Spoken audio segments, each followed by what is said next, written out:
in my life. The last time it was this year, so I do have this year's all three. I know, right? It's all bad, but as I'm getting older, I'm like, you need to get it together and stop we gotta stop neglecting and hiding from, and that's exactly what it is. And I don't know what, and I'm just being honest, fellas. I don't know what it was. I don't know if it was fear, if it was like I was, going to be mad and embarrassed at and with myself, or I don't know. Most people stay out of lanes they're unfamiliar with. Mm-hmm. So there's probably a purposeful negligence for us not being too astute in that area. It'll make us stay out of that lane. Whereas that lane can help us leverage many of our business ideas, cash cow ideas. But we're taught to know I can do it myself. I can grind, I can save, hustle up, put this 30 stacks up, then get my business up. There's so many different securities we got in our mind that it got us just stuck. So what is it? You're listening to Access Houston. We're talking to Javaris Banks and Dean Parker from FinancialId.info. So what was it that wanted to make you all want to educate people and start this service to get people's credit together and just to get them more financial literate? I would say the number one reason I wanted to start teaching people is I always felt a passion personally that I could teach someone and help someone. That's my passion, one. Two, to teach a person how to sustain financially sustain themselves is to feed them for generations. That's why we designed the Favor of Balance program, to be able to show people how to just maintain how much the Most High gave you to bring in every week. Learn how to maintain it, whether it's a whole bunch or just a little. Learn how to maintain it and make it double. And I think that's one of the things that motivated me, is to see that I can help people even after I'm dead and gone. If I teach a mom right now or dad that's one more teenager that doesn't end up with Comcast on their credit report, I'd rather that teenager go in and get a good trade line on their credit report and walk in the bank and receive $100,000 for business funding instead of some late bills or some power bills in their name. Or a student loan. Or a student loan in their name. They could have been starting a business instead of a student loan. I need to get that together too. And I thought that mine was like a colossal number. Excuse me. But when I found out the number, they was like, sir, you owe less than $3,000. I was like, oh, okay. Yeah. And here I am thinking that this is what's keeping me back. What's some of the biggest misconceptions that people have when it comes to money, when it comes to their credit, their name, as Dean so eloquently put it? If I may. Go ahead. I'm going to take one of those. All right. I think it's the way we view it. First of all, we view credit as a bad, negative thing, something that's going to hurt us, before we consider it as something that's going to help us.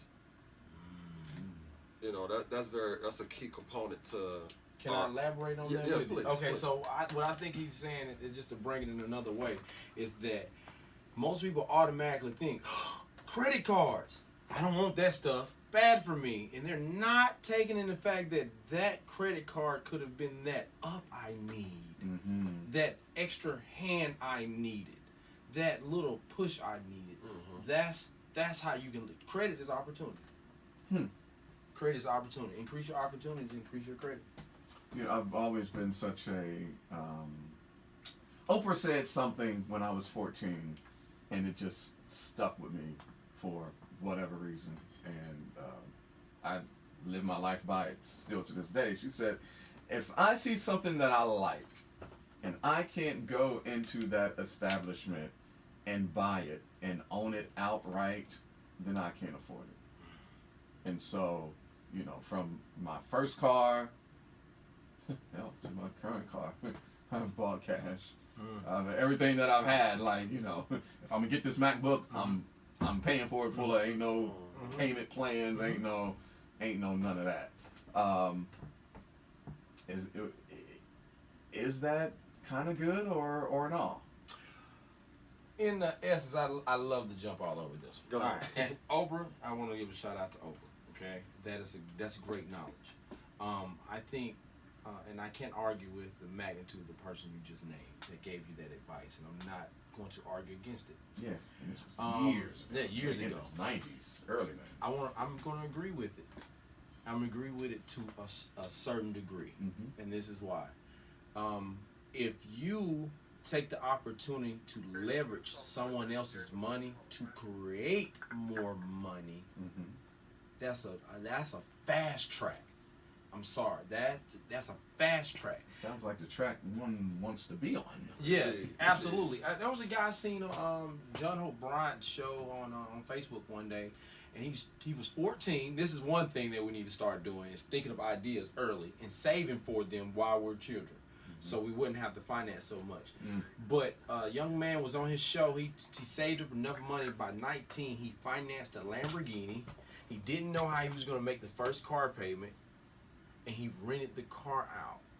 Now, are we leveraging credit to get a shirt to wear that we can afford, or are we leveraging credit to get a tool that'll make me more money that I surely can afford the note on because it makes me more money than it costs me to leverage it? That's just that doesn't cost me anything. Does it really cost me?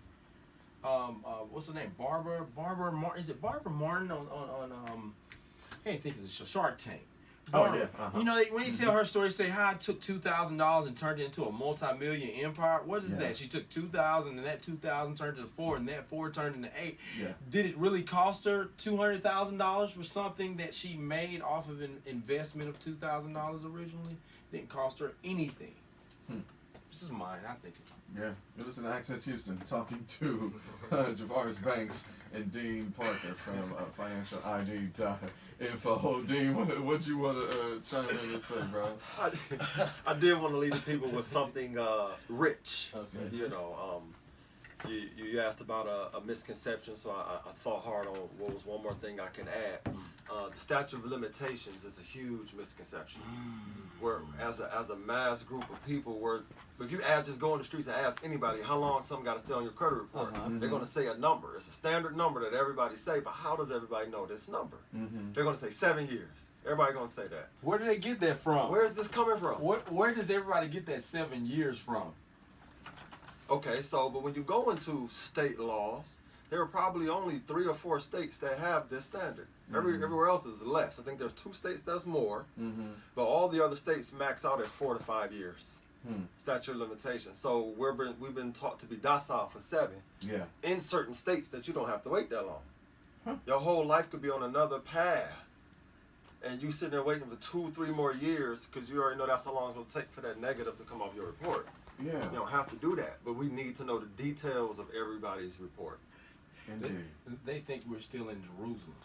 That's Deuteronomy 15:1 is 7 years you get released from your debt. We're not in Jerusalem What you say? anymore. That's old law. Okay, the Old Testament, that's old law. Okay, we in the new law. So, fellas, I appreciate y'all coming through. Please tell the people the site and how to sign up and everything that you all offer for them to help them. Awesome, guys. You always get more information about us and everyone that's in our program at www.financialid.info. We're also on Instagram at myfinancialid, and you can find us on Facebook, YouTube. Get in our Facebook group, Financial ID Associates, where you can find thousands of other people all over the country we have enriched with the favor of balance. So we just want to show people how to balance the scale. So, guys, that's where you can find us at. You can always give us a call at 866-500-9805. There you go. Javaris Banks, Dean Parker, man. Thank y'all for coming throh on a whim, on a humble like this. Please let us come back. Please. Oh, I hope we didn't scare anybody off. No, absolutely. This is just an intro. So log on to financialid.info. Check it out. Join the Facebook group and all of that. Fellas, man, I really appreciate y'all because I love kings who are out here doing things for black people, trying to make them better. Thank you. Appreciate it very much. Thank you, bro. And I thank you all. And thank you for listening to Access Houston.